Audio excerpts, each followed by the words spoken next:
What's up, everybody? Thanks for tuning on in. Tobin here with you. Thanks for checking us on out. If you guys like the Tobin and Leroy radio show, check us on out there. YouTube.com/TheTicketMiami is where you guys can go watch the silly sauce every single day. Look, we're in the heat of football season, but we are all still jonesing for Miami Heat basketball. About a couple weeks away now from Media Day, which means after that, the official start of training camp as the Miami Heat embark on another try to win their fourth NBA championship. They have come very, very close in the 3 seasons with Jimmy Butler. They lost in 6 games to the Lakers. Then they got embarrassingly swept in a fake season that was way too close to the season prior. And then in a real legitimate season, they were a shot away from getting back to the NBA Finals. But with all of the interest that this summer has had between the Kevin Durant pipe dream and the Donovan Mitchell mild pursuit, I would say, this has been a year and a summer that's been very quiet. The Heat did not make any new acquisitions. They have completely run it back with the side of losing PJ Tucker. So this is going into a season where there's not a lot of questions about the roster because everybody kind of knows the answers and knows what everybody's going to bring to the table. There are certainly some questions about how they will use the roster and certainly what they will do with the big that plays next to Bam, who's going to start next to Kyle Lowry. So there are answers that need to be made, but I think a lot of the players are known. But the last piece of business that's really out there remains Tyler Herro's extension, which I thought after the Kevin Durant pursuit died, I thought that the Heat were going to go into a direction where they would try and extend Tyler Herro. And maybe they have. I don't really have any insight on that. I don't know if they have come to the table and offered him something, and I don't know if that he has turned it down. I don't know. The last time he really commented on it was, I believe, in the summertime. He was doing a charity event, and somebody asked him, and he says, "I know about as much as you guys do," which would lead me to believe that there hasn't been much discussion of it, but he could just be showing a poker face there. He's really shown a pretty good poker face with all of this stuff in regards to his contract negotiations. He has not done a lot of crying about it. He has not done given a lot of details on it. I think it was something to the effect of, when my turn is up, we'll see what happens. He's letting his agent handle it. And today, an interesting post was on Tyler Herro's Instagram page where, he has been doing a lot of traveling, and his page has basically recently been world travels and getting swole as hell. I mean, that's been basically what we've been seeing on Tyler Herro's page, which is hugely encouraging to see, especially that this is a guy who's going to turn 23 in January and certainly knows that he needs to get stronger and can't let teams, kind of bully him out of the Heat's game plans and can't bully them out of a physical playoffs. I think everybody knows what kind of a elite scorer he can be and what kind of a special guy he is all over the court. But he also needs to get a little bit more physical going to the rim, up his free throws a little bit. And I think that you're seeing the mass that he's putting on his body. I think that's going to help in a tremendous way. But let's get to the drama of it. Let's get to the juice. If it is juice, I don't know. As I like to say, could be something, could be nothing. I don't know. This could be a gripe. This could be lyrics from an artist I'm not aware of because I'm not hip. I don't know. But he did post on his Instagram on Monday afternoon, I think it was even Monday morning, posted, "Know your worth and don't take good people for granted." Huh? That's right. Know your worth and don't take good people for granted. And the old, why would he do that? Why would he post that? I don't know. Because could it have anything to do with his Heat contract? Very much, it very much could, but could be nothing. It could be nothing to do with the Miami Heat at all, and this could just be dopey media guy reading too much into things. But I will say he is of an age, and we are in a day and age where professional athletes certainly do send their messages cryptically through social media. He has had a summer where he has remained pretty quiet, has not done a ton of interviews outside of Jake Paul, where, Jake Paul asked him, if you were the Heat GM, would you run it back? And he quite obviously would say yes. And Other than that, it was, I believe, when Donovan Mitchell got traded, he gave you the old keep that same energy tweet, which seemed to be directed at either Heat fans or everybody who's hosing him down. I mean, a guy who has been taking a lot of crap from a lot of people. But this, if you're going to read into it, he is a guy that will seemingly put his feelings out there from time to time, whether it's a hoops hype list or when a Donovan Mitchell trade goes down or conspicuous likes. Just the way it is these days, dude. We're seeing this with Lamar Jackson and the Miami Dolphins. Sometimes it means something. Sometimes, like Lamar says, I'm just trolling for a good time. This doesn't seem necessarily like he's trolling for a good time. If you're saying something like, know your worth and don't take good people for granted, again, let's assume this is about basketball. Maybe he's not happy with what the Miami Heat are offering. It's a very interesting thing. The Heat have kept a lot of the, they don't have this New York Knicks streak that was going on where they finally extended RJ Barrett. First guy they've done, I think, since 2003 or something like that.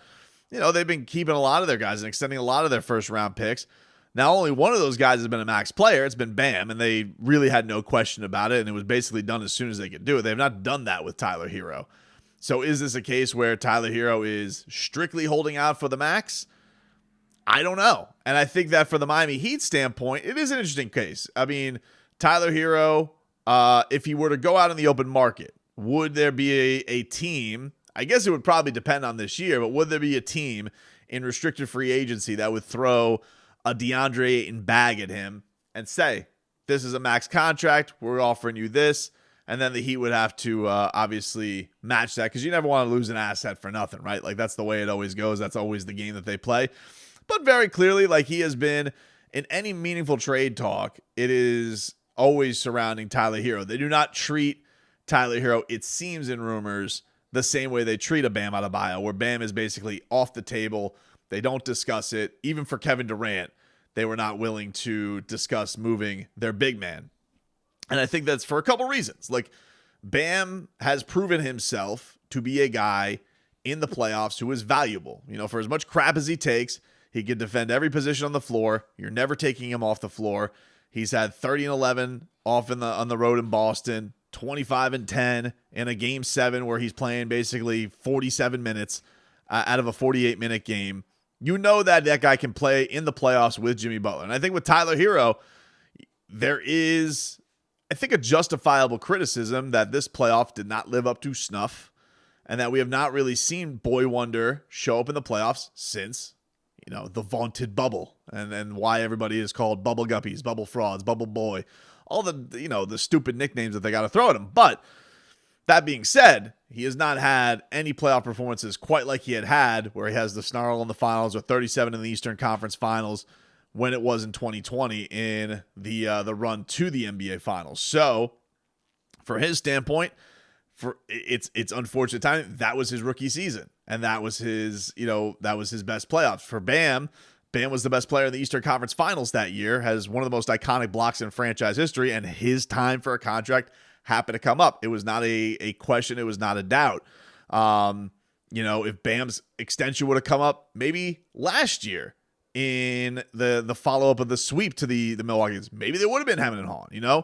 You're not at that time where you're drunk and you're high off of everything, the high and the riding high of the emotion of a good season. So this is an interesting thing because we know Tyler Herro thinks a lot of his game. There is nothing wrong with that. You are allowed to be very confident in your skill set. Even when you were putting your name in the likes of Trae Young, John Morant, and Luka Doncic, he was a vital part of the Miami Heat this year. Let us not mince words on that. This guy was the 6th man of the year, but he was an absolute offensive juggernaut for them. He was very, very important in the regular season where they were a 1 seed and shocked everybody. And it just didn't translate into the postseason. And then also on top of that, had an injury, which has also kind of been the thing with him where, each time in each year, there's kind of been one little knick-knack thing that he has not quite been physically durable enough to get through everything. And so I think that it's not like he's a Blake Griffin or somebody like that. You breathe on him and he's out for 6 weeks. But I think that this is a very big prove-it year for him that the Miami Heat and him, if they are staring down the barrel of, hey, we're offering you somewhere in the realm of 4 for 133, and he wants a 5 for God knows what max, because you can only give a 5-year. It has to be a max. That's the way it goes. You can only give that 5th year if you're going to give him the max. So if they're sticking on that 4-year thing and he's asking for 5 guaranteed, look, I would be under the impression that a guy of his status in the game, that much money, 23 years old, you're guaranteeing a guy well over $100 million.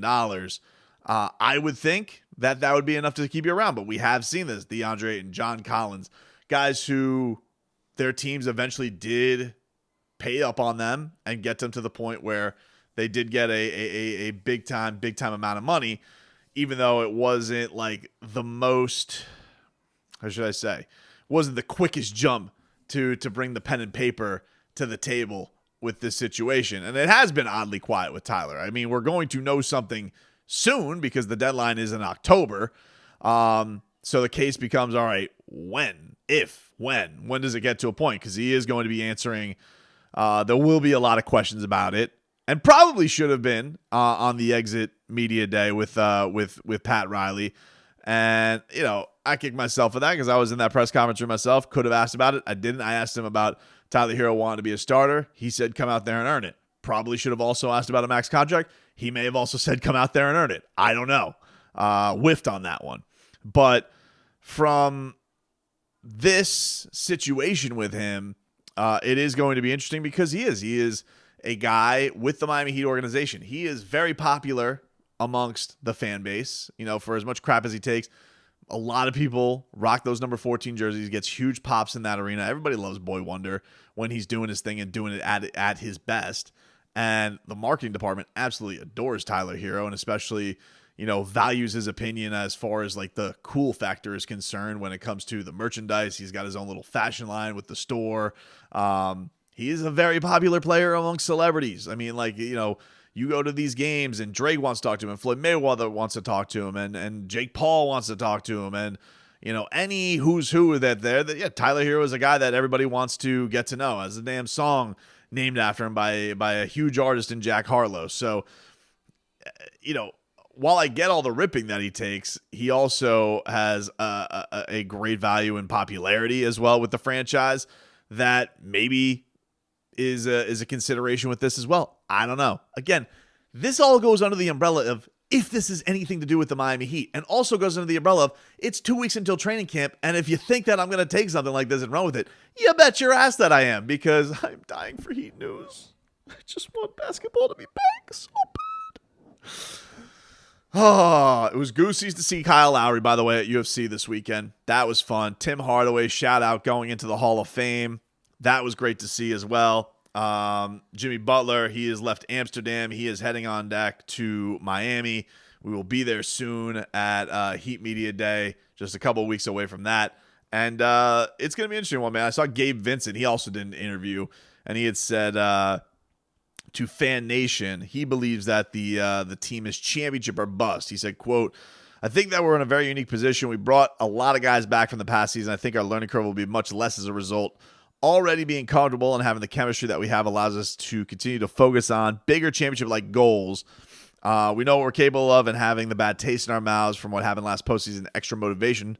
For us, our mentality in the preseason is championship or bust, and we know that we have what it takes to get back to the NBA Finals. So, look, I agree with Gabe Vincent. At this point, what else is there for the Miami Heat? People may not think of them as a championship or bust team because, look, all of last year as a 1 seed, people referred to them as dangerous loomers. Nobody really looked at them and said, oh, that is definitely a team that is going to go to the finals and smash people.